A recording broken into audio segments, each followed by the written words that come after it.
faz. O Galpão nasceu em 1982, portanto já não somos tão novos assim. E nasce num momento assim, que a maioria do grupo, quando constituiu, era universitário. E a gente passava por um período em que a ditadura estava acabando, existia um movimento estudantil um pouco, vou chamar assim, a gente tinha uma certa incompatibilidade um certo ranço, uma certa certeza, um certo fechamento que o movimento estudantil tinha, e existia uma irreverência, uma vontade de sair dos meios, digamos, de produção teatral, de linguagem teatral, de espaço. Tinha uma certa irreverência nessa história e também tinha uma certa impossibilidade. A coisa era tão perdida que o Eduardo, que é o carioca, o Eduardo do grupo, juntou Eduardo, Teuda, Toninho, Beto estava, falou assim, vamos montar um espetáculo de rua? Vamos, mas o que a gente tem? Ele falou, lá em casa tem um baú cheio de roupa velha. Abriu o baú no jardim da casa dele e colocou uns figurinos que tinha no baú, na grama de uma casa dele, falou, tem esses figurinos, tinha um vestido de noiva, tinha um terno, tinha um fraque, tinha não sei o quê, vamos montar um espetáculo de rua. O grupo não existia ainda. Vamos montar. E foi montado um espetáculo chamado E a Noiva Não Quer Casar, todo com perna de pau, que foi uma técnica que a gente tinha aprendido com os alemães, as pernas, os tambores, enfim, a ocupação da arquitetura urbana, e montou um espetáculo que era simples, uma noiva que à procura de um pretendente, aí chegava uma mulher barbada, fazia um número, ela não, o outro cuspia fogo, o outro fazia malabares, o outro fazia uma acrobacia, não sei o quê, e o espetáculo era isso. E foi um sucesso, vocês não acreditam.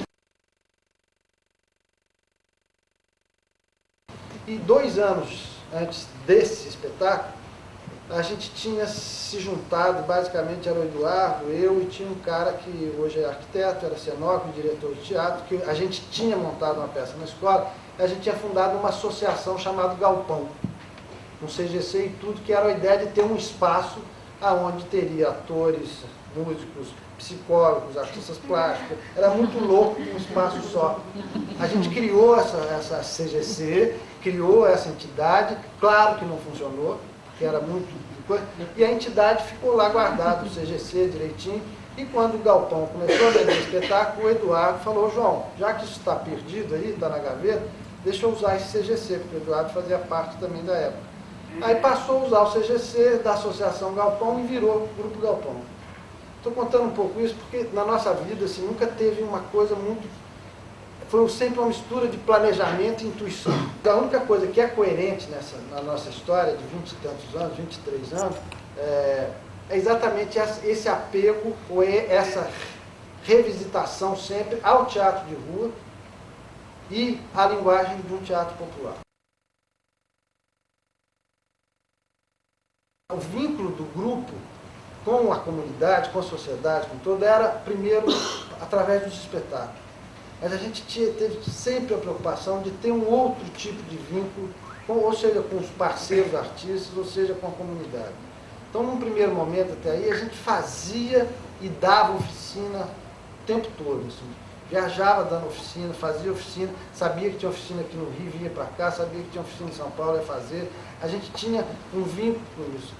E uma coisa que eu acho que, vou falar em passando, que eu acho importante, que todos os grupos que nasceram na década de 80, isso era uma característica muito forte. Assim. Eu acho que, como a gente não se adequava muito nos modos de produção, como acontecia, a gente teve que, e também nos espaços de apresentação, esses grupos tiveram que buscar uma outra forma, tanto artística quanto de produção para sobreviver. Então, do ponto de vista de produção, né, esses grupos, e no caso do Galpão também, tinha que dominar a produção, desde carregar o baú, de projetar o espetáculo, de arrumar dinheiro, de montar a luz, de montar e desmontar o cenário, sabe, de ter essa mobilidade, como também na questão artística. A questão a gente, como a gente não tinha uma estrutura, o ator acabou sendo o centro da criação ou da linguagem, não sei o quê. Daí a gente foi aprender circo, foi aprender malabares, foi aprender mímica, foi aprender comédia dell'arte, foi aprender não sei o quê. E aprendendo isso e dominando essas técnicas, né, assim, a gente acabava sendo multiplicador disso também. Então, quando a gente viajava, quase sempre a gente estava dando, repassando essa experiência, que era uma experiência que o ator dominava, não era uma experiência que o diretor dominava, não era uma experiência que o produtor dominava, mas era uma experiência, uma técnica que o ator tinha que dominar.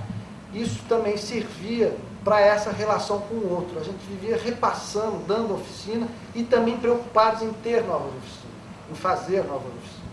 E esse era um vínculo muito forte com a comunidade, era uma troca extra além do espetáculo.